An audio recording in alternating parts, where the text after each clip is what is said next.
한 주간 잘 지내셨나요? 여러분, 백설공주 이야기 모르시는 분 혹시 계십니까? 안 계시죠? 지난주는 신데렐라 나왔다가 오늘은 백설공주 나왔다가, 제가 공주만 좋아하는 건 아닌데 말씀을 전하다 보니 백설공주가 필요했습니다. 제가 필요해서 가지고 왔는데, 내용 다 아시잖아요, 그죠? 백설공주 내용 다 아시죠? 등장인물들이 어떤 사람인지도 다 압니다. 그런데 여러분, 이렇게 한번 생각해 보세요. 백설공주에 나오는 그 공주 주변에 있는 예쁜 사슴들, 토끼들, 새들, 난쟁이들, 백설공주랑 너무 그냥 행복하게 살 때 나쁜 왕비가 백설공주를 어떻게든 죽이려고 사과를 이렇게 변장해서 이렇게, 이런 내용들을 그 등장인물들이 알까요, 모를까요? 알고 있을까요, 모르고 있을까요? 모르죠. 모릅니다. 몰라요. 근데 우리는 어때요? 다 아시죠? 어떻게 아십니까? 백설공주 동화를 다 읽어봤으니까. 처음부터 마지막까지 눈 감고 그냥 잘 이야기 다 하실 수 있을 만큼 다 아니까. 그런데 그 등장인물들은 그런 일이 일어날 줄 모른단 말이에요. 이게 무슨 이야기인가? 이런 내용입니다. 동화를 다 알고 있는 우리는 그 사과를 먹는 공주를 보면서 우와, 저 사과 참 맛나게 생겼다, 이런 생각하시는 분 아무도 안 계십니다. 그죠? 만약에 우리 애기들이 그 장면을 본다면, 그 내용을 이미 달달달달 외우고 있는 아이들이 그 장면을 본다면, 공주가 사과를 한 입 먹으려고 할 때 뭐라고 하겠습니까? 나도 한 입만 줘 하겠습니까? 아니면 뭐라고 얘기할까요? 안 돼! 라고 하지 않겠어요? TV 안으로 들어가려고 안 된다고 난리를 치지 않겠어요? 참 같은 장면을 보는 두 모습이죠. 한편에서는 노파가 맛있게 익은 사과를 예쁜 공주에게 선물하는 정말 아름다운 장면인데, 다른 한편에서 보면은 나쁜 여왕이 노파로 변장을 해가지고 그리고 예쁘게 독사과를 공주에게, 그것도 공짜로, 그죠? 공짜로 먹는 게 더 맛있는 줄 웃지 알고 공짜로. 이게 아름다운 장면이 아니라 어때요? 무시무시한 장면이죠. 어떤 사람은 무시무시한 장면으로 보고, 어떤 사람은 너무 그림 같은 장면이야, 이렇게 얘기할 거란 말이에요. 무슨 차이겠습니까? 무슨 차이가 있을까요? 왜 이렇게 같은 동화를 보는데 해석이 다를까요? 비결은 뭡니까? 내용의 전말을 아느냐 모르느냐예요. 아는 사람은 그건 정말 무시무시한 장면인 줄 알아요. 모르는 사람은 그저 이쁘기만 해요. 그 장면이 이쁘기만 해요. 사랑하는 여러분, 우리가 하루하루를 살아가는 인생이 어쩌면 이런 날들의 연속이지 않겠습니까? 우리가 살아가는 세상이 항상 이런 두 가지 모습으로 우리 앞에 나타납니다. 하나님을 모르기 때문에 드러난 모습만 볼 수 있는 사람이 있고, 하나님을 알기 때문에 세상의 처음과 마지막까지 다 알고 사는 사람이 있어요. 다 알고 있는 사람이 있어요. 하나님을 모르기 때문에 하나님이 하시는 일도 알 수가 없습니다. 그러니까 항상 눈앞에 나타나는 사건, 사고, 그 현상, 무대 위에서 춤추고 노래하는 그 모습만 보고 사는 사람이 있습니다. 그 무대를 계획하고 연출하고 만드는 무대 뒤편에 있는 진짜 그 무대의 창조자를 모르는 사람이 있다는 거예요. 그러니까 보이는 것이 전부일 수밖에 없는 거죠. 그런데 신자는 모든 인생의 주인이신 하나님을 알기 때문에 무대 위에 나타난 그 현상을 주목하지 않습니다. 그것이 내 인생의 전부, 그것이 나의 감정을 조절하고 그것이 내 인생의 희노애락을 결정짓는다고 생각하지 않는다는 거예요. 그건 나타난 현상일 뿐이니까요. 무엇에 주목합니까? 그 무대, 그 장면, 그 다음의 연출을 어떻게 하실까? 그분은 어떻게 만들어 가실까? 거기에 관심이 있기 때문에 한 모습 한 장면, 한 사건, 한 가지 일, 그 일 때문에 믿음이 주저앉지 않는다는 이야기예요. 여러분은 어디에 관심이 있으십니까? 지금 눈앞에 있는 보이는 것에 관심이 있으세요? 아니면 보이지 않지만 이 사건, 이 인생 전부를 경영하시는 그 하나님을 주목하고 그렇게 살고 계십니까? 눈에 보이는 것에 일희일비하고 계시느냐, 아니면 무대 뒤편을 보고 살기 때문에 어떤 일이 내 앞에 일어나도 굳은 심지를 요동하지 않고 강건하게 살고 있느냐? 여러분 어느 쪽이세요? 오늘 말씀은 우리는 신자이다라는 제목이죠. 신자라고 하는 존재는요, 세상에 드러나는 것만이 아니라 가려져 있는 이면까지 볼 수 있는 사람이 신자입니다. 눈에 보이는 것만 보는 사람은 신자가 아니에요. 그냥 그것만 보는 거예요. 자연인이죠. 자연인. 가려진 무대 뒤에서 드러난 무대 위를 계획하시는 하나님을 신앙하는 사람이 신자죠. 이 신자됨이 우리에게 굳건하면, 단단하면 단단할수록 우리 봉독교회가 앞으로 나아가야 할 그 사명의 길이 더욱 복될 것이라고 확신합니다. 교회를 이루고 있는 한 분 한 분이, 우리 성도 한 분 한 분이 이 믿음이, 이 신자됨의 굳건함을 가지고 하나하나에 요동하지 않고, 지난주 말씀처럼 우리의 마지막 그리스도의 순결한 신부된 그 환상을 기억하고 확신 가운데 살아간다면 우리 교회의 앞으로의 나날들은 복된 날들이 될 것을 믿습니다. 그리고 그 길에 함께 동행하는 우리 봉독의 교회 가족들이 되어주시기를 축복합니다. 오늘 본문의 상황을 한번 정리를 해볼게요. 사도행전 5장 뒷부분인데 사도들이 잡혀간 이야기입니다. 그 내용을 조금 전에 백설 공주 이야기처럼 한 가지 일을 두 가지 시선에서 한번 사건을 재구성을 해봅시다. 첫 번째는 이스라엘의 지도자들의 보는 시선이죠. 이들은 17절에서 24절까지 내용을 읽어보면 어떤 사람들이냐면 대제사장과 사두개인과 원로와 관속들과 성전을 맡은 사람들, 이런 사람들입니다. 이런 사람들은 무대 위를 보는 사람이에요. 드러나는 것만 보고 사는 사람이에요. 그 뒤편의 이야기는 하나도 모르는 사람이에요. 이런 사람들의 눈에 비친 이 날의 상황, 이런 겁니다. 일단 그들은 19절과 20절에 있는 놀라운 신묘막측한 감옥의 문은 닫혀 있는데 사람은 없는 이 일을 직접 경험하지 못했습니다. 이 사람들은 아마 있었다 해도 믿지 못했을 거예요. 자, 21절부터 볼까요? 그들이 경험한 것은 21절부터입니다. 옥에 잡혀 있는 사도들을 데리고 오라 했죠. 22절과 3절 보면 옥문이 어때요? 활짝 열려 있습니까? 아니죠. 옥문은 든든히 닫혀 있고 잠겨 있는데 베드로와 요한 사도가 있습니까? 없습니까? 없습니다. 야, 이거 해결해야 되죠. 옥문이 닫혀 있는데 어떻게 사람은 빠져나갔을까? 베드로가 5 사이즈를 입는 사람은 아닐 것 같은데, 아무리 생각해도 아무리 5고 4사고 간에 그거 빠져나올 수 있을 만큼 감옥을 허술하게 짓지도 않을 텐데 어떻게 된 일일까요? 자, 계속해 볼까요? 24절 볼까요? 이런 일이 발생을 했으니 죄수가 사라진 겁니다. 감옥문은 그대로 닫혀 있는데 죄인이 사라진 거예요. 자, 어떻게 되겠습니까? 난리 났죠. 사도 바울의 이야기를 보십시오. 그런 일이, 유사한 일이 발생했을 때 그 간수가 어떻게 하라고 그랬어요? 나는 이미 죽은 목숨이니, 그죠? 그걸 걱정하는 거예요. 이런 일이 발생했으니 이제 어쩌노, 이해되겠노, 이제 그걸 걱정하고 있어요. 25절에서 사도들이 성전에서 가르치고 있다, 이 이야기를 또 듣죠. 그러자 26절과 7절에 다시 잡아오기는 잡아왔는데 잡아오는 모양새가 조금 좀 폼나게 잡아오지는 못한 것 같아요. 뭐라 그럽니까? 백성한테 돌 맞아 죽을까 봐 무서워서 두려워서 강제로는 못했다.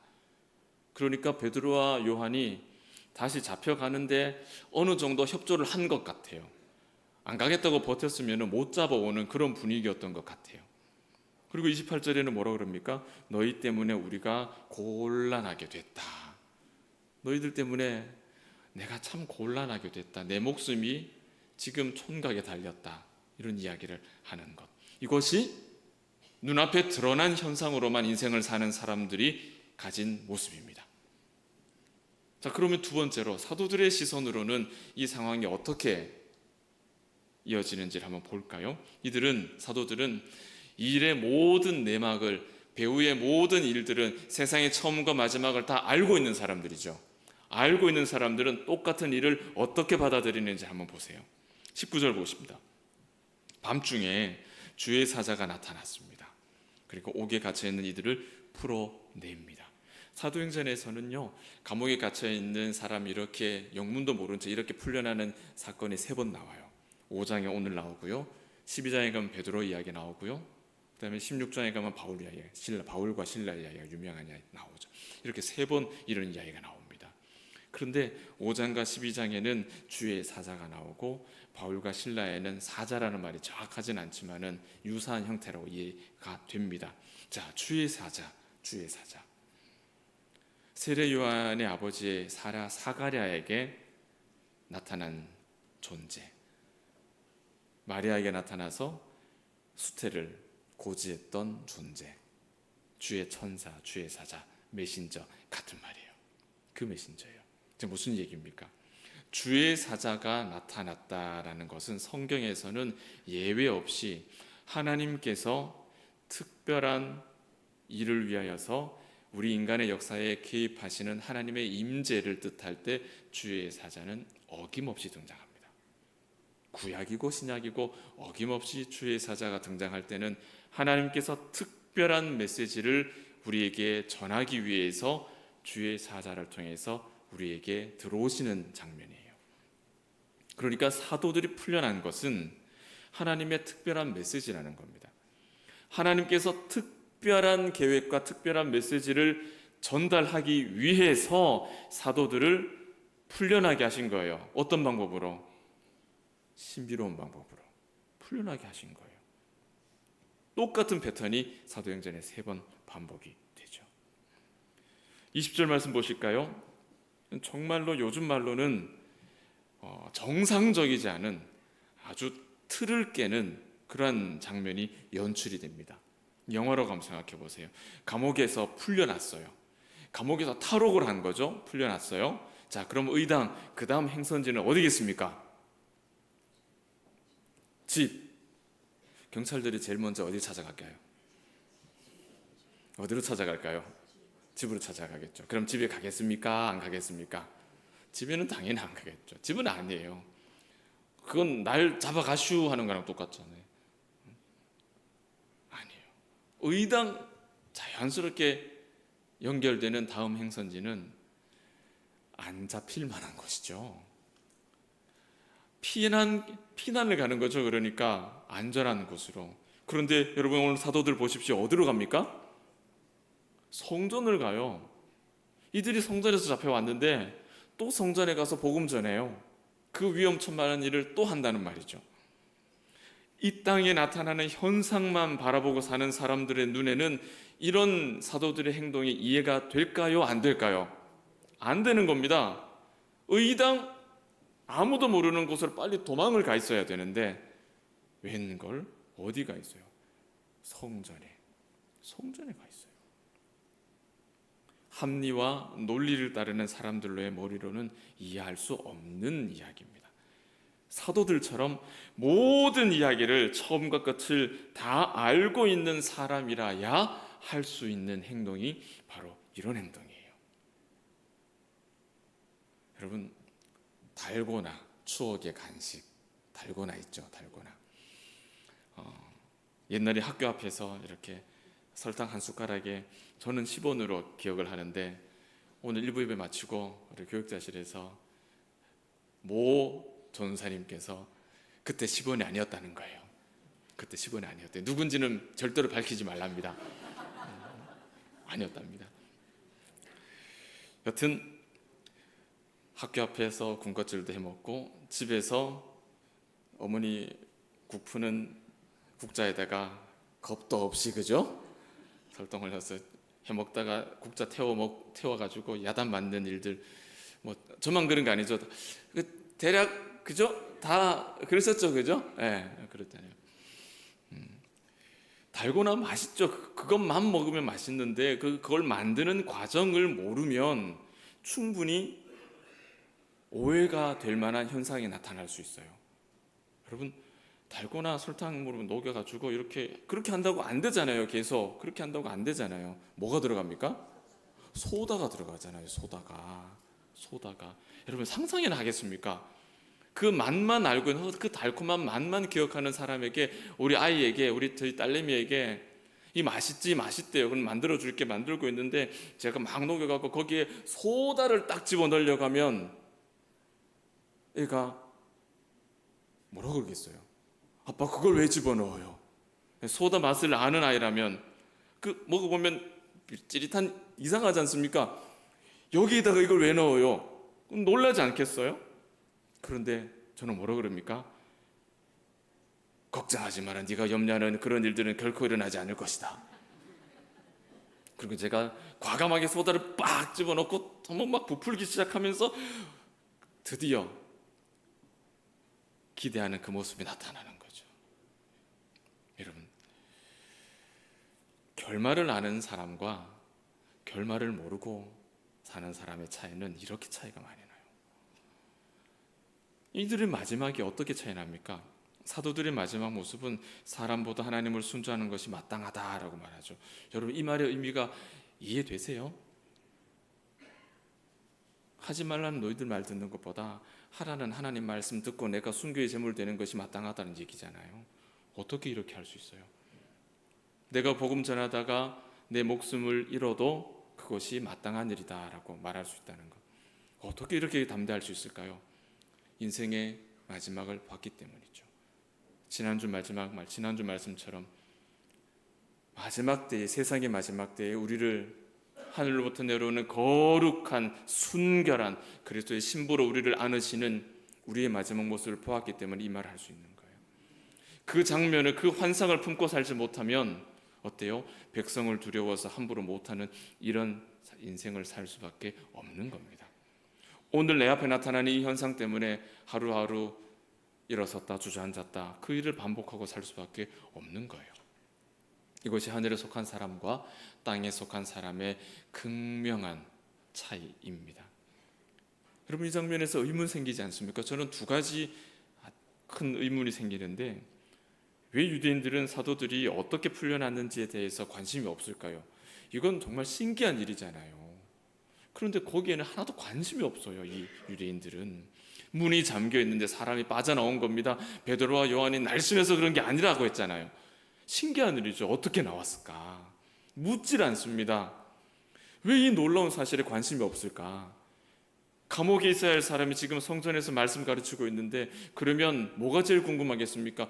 이거 참 신기할 노릇이 이거 어떻게 나왔을까? 궁금해지지 않겠어요? 그런데 안 물어요. 그거 궁금해하지 않습니다. 땅에 속해 있는 사람들은 이 신비로운 일이 어떻게 일어났는지 전혀 모르죠. 알 수가 없죠. 그런데 신기하게도 하늘에 속한 사람들은 어떻게 된 일인지 압니까, 모릅니까? 다 알아요. 다 알아요. 어떻게 알죠? 무대 뒤편을 다 봤으니까. 무대 뒤에 계시는 하나님께서 인생을 어떻게 계획하고 계시는지 다 알고 있기 때문에, 하나님께서 왜 그렇게 꺼내셨는지를 알고 있기 때문에 그게 신기한 일이 아닌 거예요. 별로 신기한 일이 아닌 거예요. 그게 왜 신기한 일입니까? 그게 당연한 일인 거예요. 그냥 당연한 일이에요.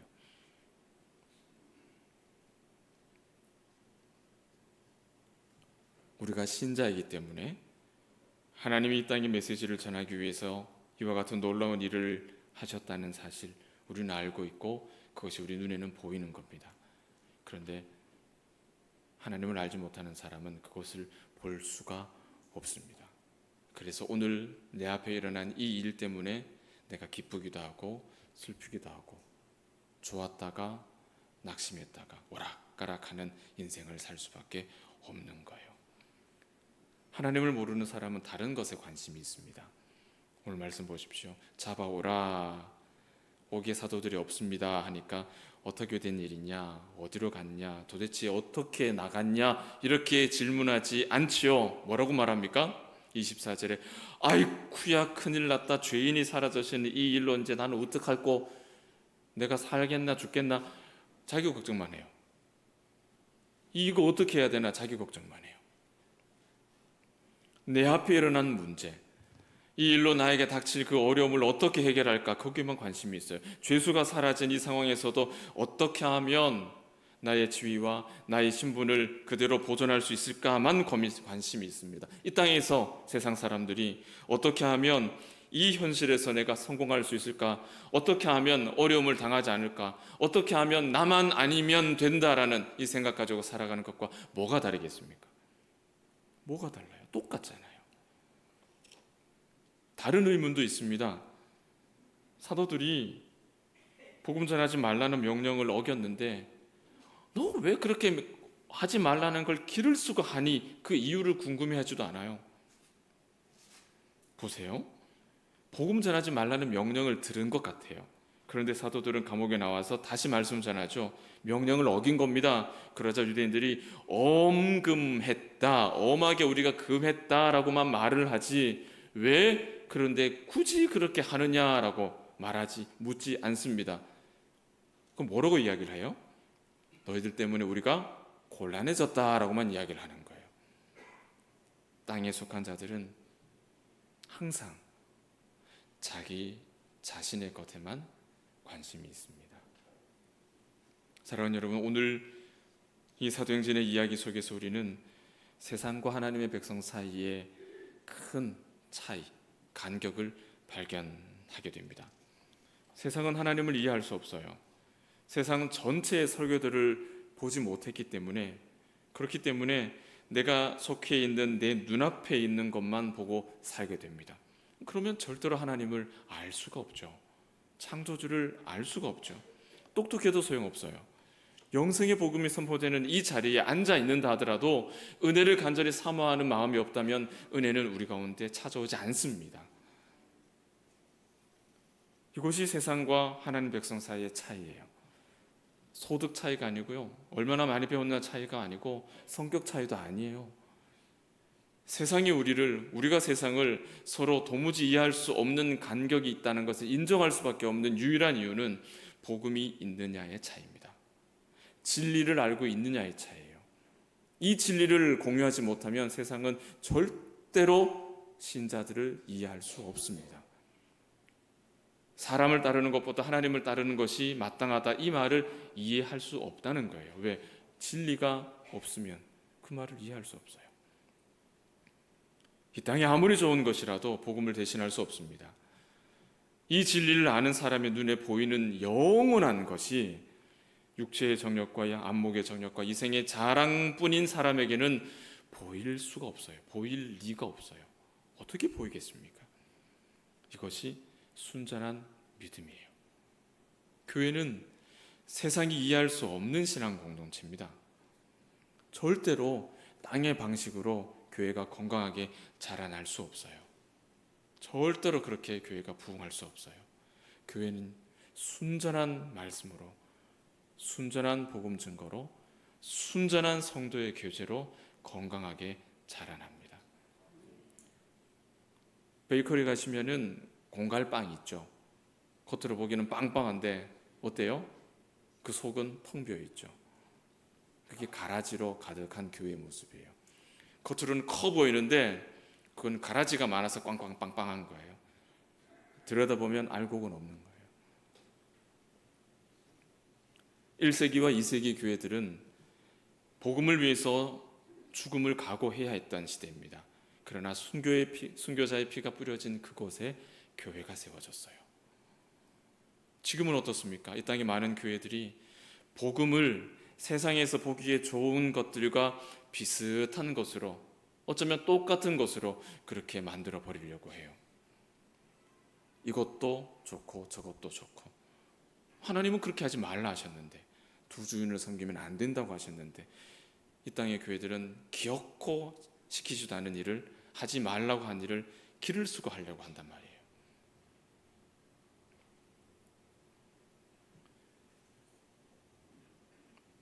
여러분, 신자는 분명히 세상 속에서 살고 있는 그리스도인들입니다.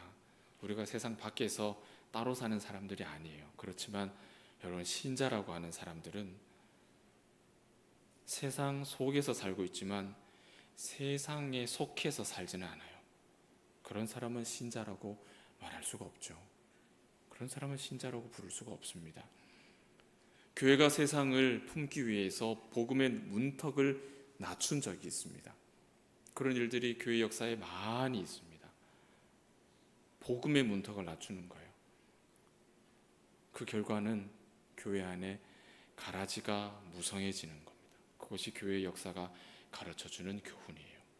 복음의 문턱을 낮추면 교회의 문턱을 낮추는 게 아니에요. 예배의 문턱을 낮추는 게 아니에요. 복음의 문턱을 낮추면 그곳에는 가라지들이 버글버글 자랍니다. 공갈빵처럼. 여러분, 오늘 말씀을 보십시오. 대제사장들과 사두개인들은 그 밤에 무슨 일이 일어난지를 몰라요. 모릅니다. 관심이 없습니다. 복음의 역사에 관심이 없고 진리에도 관심이 없습니다. 왜 사도들이 목숨을 걸고 복음을 전하는지에도 관심이 없습니다. 그 이유도 관심이 없습니다. 그들의 관심은 한 가지예요. 오직 이 땅에서 내가 가진 것을, 내가 가진 이 지분을 어떻게 더 크게 만들까? 그거 하나밖에 관심이 없습니다. 어떻게 내가 당하는 이 어려움을 슉슉슉슉슉 피해갈까? 피해갈 수 있을까? 그거 하나밖에 없어요. 내가 주인공인 거예요. 내가. 우리의 관심은 어디 있습니까? 우리는 이 사랑하는 이 교회, 봉덕교회를 어떻게 갖고 가야 될까요? 순전한 교회로 되돌려야 됩니다. 공갈빵 만들 생각은 하지도 마세요, 여러분. 우리 봉덕교회를 공갈빵 만들어 갖고 겉으로 보기에 커진 교회처럼 만들 계획을 하지도 마세요. 하지도 마세요. 우리는 순전한 교회가 되어야 됩니다. 우리 인생의 무대 그 뒤편까지 다 속속들이 우리는 다 살펴본 교회예요. 지난주 말씀처럼 우리는 마지막 모습, 그 환상을 본 사람들입니다. 하나님께서 이 세상을 어떻게 운행하시는지 그 결말을 우리는 다 알고 있는 사람이에요. 언약하신 대로 이루어 가신다는 그 말씀을 붙잡고 사는 사람들이에요. 그래서 우리는 우리를 신자, 믿는 자라고 부르는 겁니다. 제가 처음 신학을 했던 충신에 교훈이 5가지가 있어요.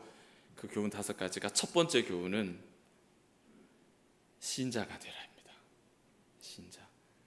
신자 아닌 사람이 신학교에 와서 목사하겠다고 공부하겠습니까, 여러분?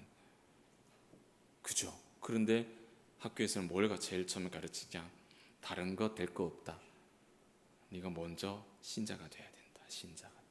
얼마나 우리에게 거룩한, 존귀한, 정말 소중한 이름입니까? 신자.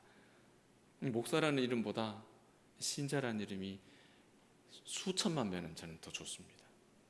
신자 다음이 학자가 되라, 성자가 되라, 전도자가 되라, 제일 마지막에 목회자가 되라.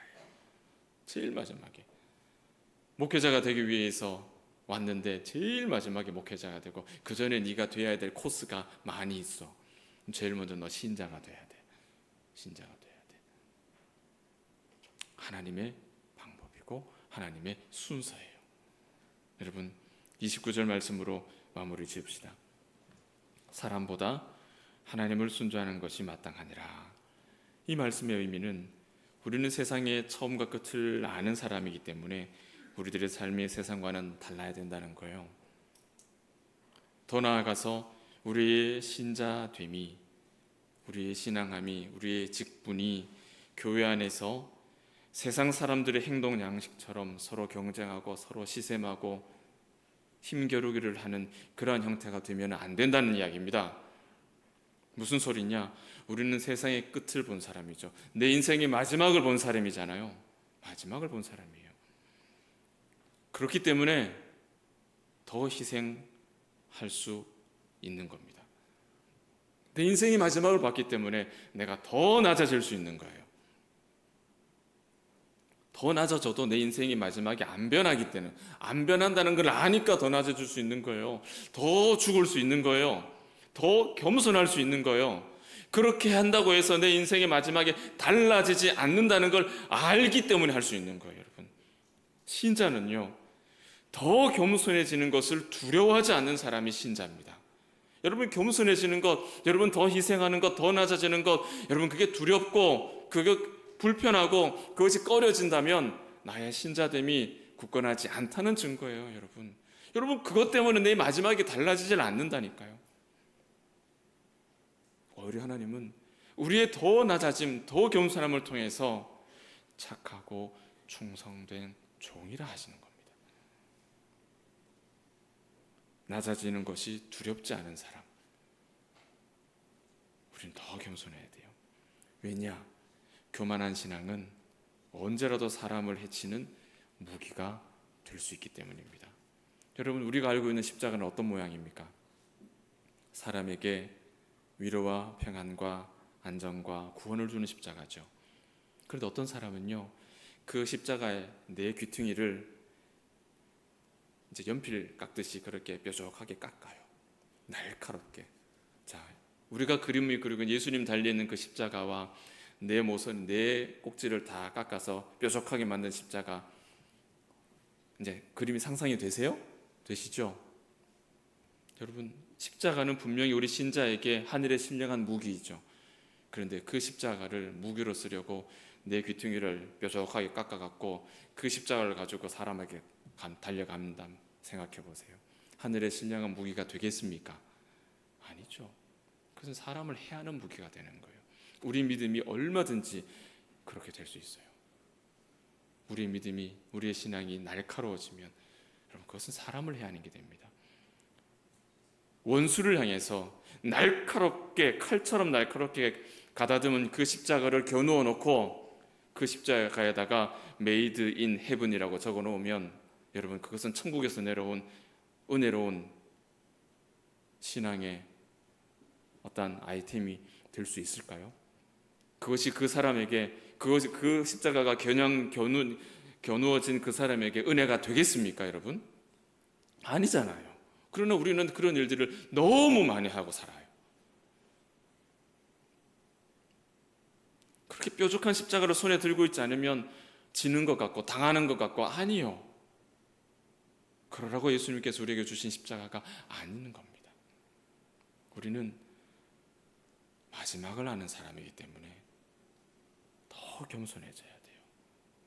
겸손을 두려워하지 않는 자가 신자라는 것을 꼭 기억하시면 좋겠어요. 세상에 똑똑한 사람 참 많지만 복음이 없으면 무대 뒤를 못 봅니다. 그 이후의 세계를 오직 우리 신자들, 하나님의 사람들만 볼 수 있어요. 여러분, 우리는 그 모든 것을 다 목격한 사람이라는 것을 절대로 잊지 마시기를 바랍니다. 잠깐의 고통 있을 수 있죠. 약간의 억울한 일도 있을 수 있습니다. 이해되지 않는 일도 있을 수 있습니다. 순간 내 마음에 불편함을 주는, 심기를 건드리는 일 있을 수 있습니다. 세상은 왕성한데 나는 비루해 보이는 일들 있을 수 있습니다. 그렇지만 낙심하지 마세요. 왜? 그것이 내 인생의 마지막에 영향을 안 미칩니다. 내 인생의 마지막 거는 아무 관계없는 것들이에요. 그러니까 심지가 견고하게 사시면 좋겠어요. 눈을 높이 드시고 저기 멀리 있는 우리 신자들이 바라보는 그 마지막, 그 꿈, 그 영광의 날들을 위해서 오늘 하루 더 겸손하게, 더 낮아져서, 더 희생하며, 더 인내하며 살아가는 순전한 우리 봉덕의 모든 하나님의 자녀, 신자들 되시기를 주의 이름으로 축복합니다. 기도하겠습니다.